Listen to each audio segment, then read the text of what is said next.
As many of you know, Justin was a Boy Scout, and so we have the honor today to have members of his troop 236, and we'll be joined by Trent Patine,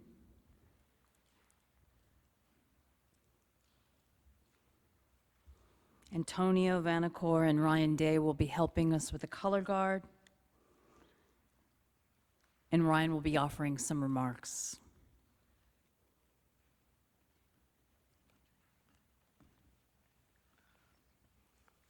Good afternoon.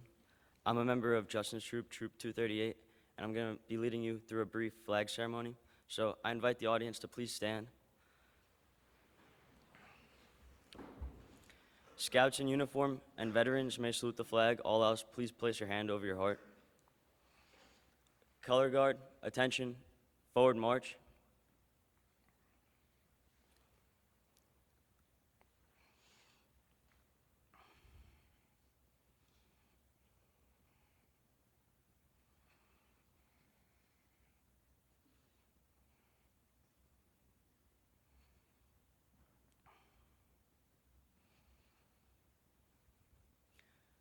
Color guard, halt. Cross the colors.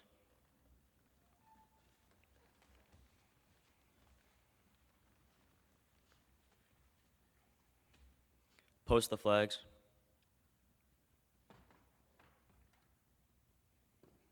I now invite the audience to join me in the Pledge of Allegiance. I pledge allegiance to the flag of the United States of America and to the republic for which it stands, one nation, under God, indivisible, with liberty and justice for all.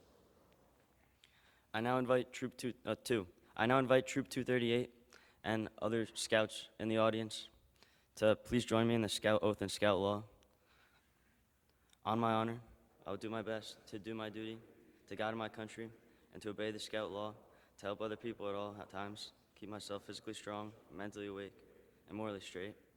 A Scout is trustworthy, loyal, helpful, friendly, courteous, kind, obedient, cheerful, thrifty, brave, clean, and reverent. You may now be seated.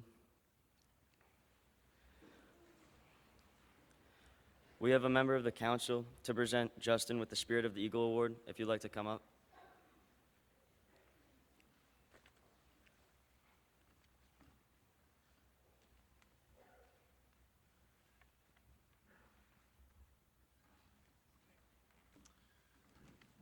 I'm Warren Smith. I'm a district commissioner for Northern Westchester, actually Manitoga District.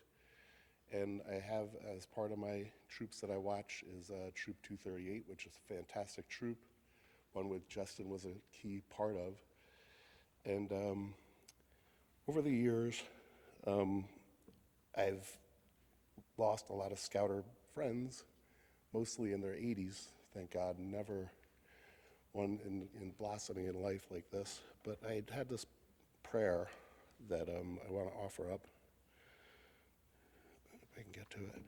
It's a scouting prayer from England, from New South Wales. Sure. Thank you. It goes like this. We have hiked along life's pathway, our packs upon our backs. We have pitched our tents and rested here and there along the tracks. We have used our compass wisely to guide us on our way and hope to reach the campsite of our great chief scouts someday. We have tried to be trustworthy, kept our honor clean, high and clean. We have been as loyal as any to our country and our queen. We have done our best at all times, kept our promise, been prepared, and hope our good deeds please him when at last our souls are bared. We have lighted others' burdens with our smiles along the way. We have kept our hand in God's hand, walked beside him day by day. And when our span of life runs out, we make this gentle plea, may we sit around his campfire at the final jamboree. I just offer that up, and with that I want to introduce Jan. Hi, thank you. I'm Jan Mirchandani. I'm the Council Commissioner for the Greater Hudson Valley Boy Scouts of America, and I'm just honored to be here today. I didn't even know Justin, to be honest with you, and I'm just so touched to see all of you here to honor him, and the Scouts in particular.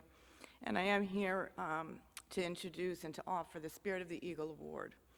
And so in context of that, I want to just talk a little bit about, many of you probably have heard of an Eagle Scout. It is the highest rank that a youth scout can achieve in the scouting program. And, you know, you hear about all the projects, right? We're going to build a bridge, we're going to build a puncheon to extend a trail in a state park or something of that nature. And I always like to remind and tell people that an Eagle rank, the Eagle Project, is never about the project. It is an opportunity for a young man or a young woman to really stretch their leadership skills. It is about them managing that project and reaching out into the community to find a beneficiary, something of need to serve their community. And in progress of that goal, they will work with a beneficiary. They will recruit other volunteers to work with them on that project. It is their responsibility not to hammer nails, not to necessarily clean the trail itself. It is to be a leader and to make an impact in their community. And that is why it is the highest rank. It is that impact that they are making. And I see before me, obviously, Justin already in his 15 years made a tremendous impact. And I'm so touched, having not even met this young man. And it is an honor to be here on behalf of the council. And Jay Gusak and Marlene were not able, Marlene Irving also wanted to be here, were not able to be here. They're also volunteers in our council.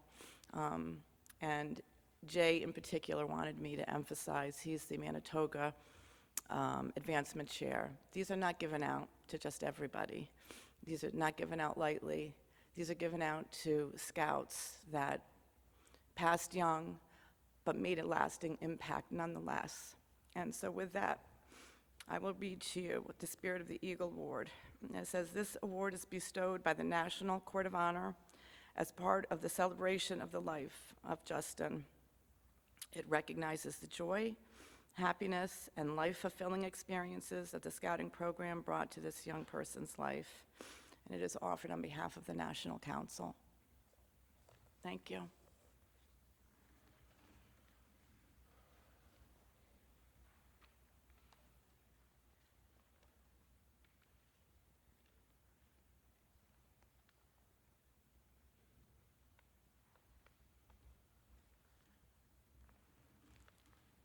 Thank you all for being here, and I just wanted to say a few words just to express my sincere appreciation for this award on behalf of Justin.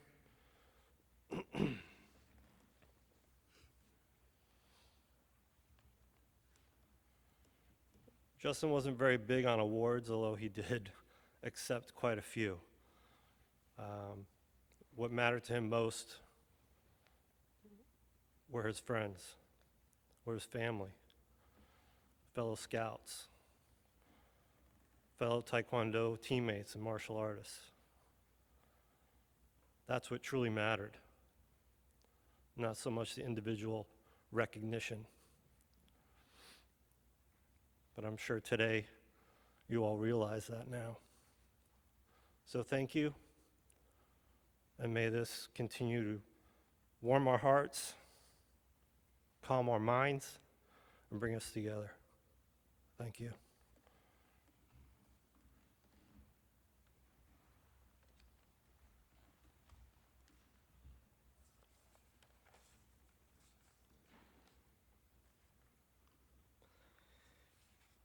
On behalf of Andy and Melanie, I would like to thank you all for coming to the celebration of Justin's life. Looking around at this gathering, you can see just how many people Justin touched with his never-ending kindness. If you don't know me, my name is Ryan Dye, Justin's best friend since elementary school at Montessori. I was at his house so often, it almost felt like my own. He was an extraordinary athlete the whole time I knew him. He did Taekwondo and football, and he was the only real competition I had during gym class. He was extremely committed to Taekwondo, training, practicing, and competing for 8 years and earned his second-degree black belt. Apart from sports, he was the best friend I could ever ask for. Every single day, he was there to have a chat and play some of our favorite video games. And almost every weekend, he invited me over to his house. No matter how random something was, I could share it with him and we would have a laugh about it. However, beneath all of these jokes, Justin had the kindest heart. He was the truest friend and would always be there for me. I already thought it through and figured out that he would be the best man at my wedding whenever that may happen. This love led him to find a girlfriend during the past summer. I'm sure that he was the most devoted boyfriend Izzy could have ever wanted. Another example of his unwavering care was last summer. I invited him to a racing event, knowing that he wasn't as interested in cars as me and probably had to cancel some Taekwondo classes to make it. Yet, he came and stayed the whole day, through the unexpected heat and sun directly into pouring rain, knowing that this was one of my favorite things. His selflessness always extended into all aspects of his life. Antonio, Neil, Rowan, Lee, Justin, and I knew each other from elementary school. We all ended up in the same Boy Scout troop, and every summer we would all go camping together for a week. One of the most memorable moments was when we made a cardboard boat for a boat race. For 2 years in a row, everyone else's boat fell apart and sank, and ours, the only one left floating at the end, won the race. Justin will be sorely missed at our next boat race, campfires, and outings. Another memory I have with him is when he got a crazy cart. A crazy cart, for any of you who don't know, is a powerful, lightweight, electric cart made for drifting, and the best part is it has no brakes. Pretty much the day he got it, he invited me over to try it. Together, we made race courses in his driveway, the same one where I taught him how to ride a bike. We would time each other going around the track and competing for the best time. Unfortunately, the wheels on this cart were extremely soft, so they would wear down very quickly. Almost every time I came over, I had to replace the flat tire, worn down casters, or chain that fell off. Through this, I gained my passion for racing and mechanics. I know that he would have wanted to thank you all from the bottom of his heart. He admires all of you and wishes you all the best that life can offer. His attitude of always pushing for better made me feel that he would want everyone to do the same. Instead of dragging your whole life down from this extremely unfortunate, unfair, and unpredictable event, try to stay positive however you can. And Justin, I want to thank you for being the best friend I could ever ask for. Always being there for me. I hope wherever your spirit goes, it is someplace beautiful and peaceful where you can continue to look down upon everyone still here, guiding with your love and care. You'll always hold a special place in my heart, and I'll cherish our memories forever. I would like to finish this with a short poem. I'd like the memory of me to be a happy one. I'd like to leave an afterglow of smiles when life is done. I'd like to leave an echo whispering softly down the ways of happy times and laughing times and bright and sunny days. I'd like the tears of those who grieve to dry before the sun, of happy memories that I leave when life is done.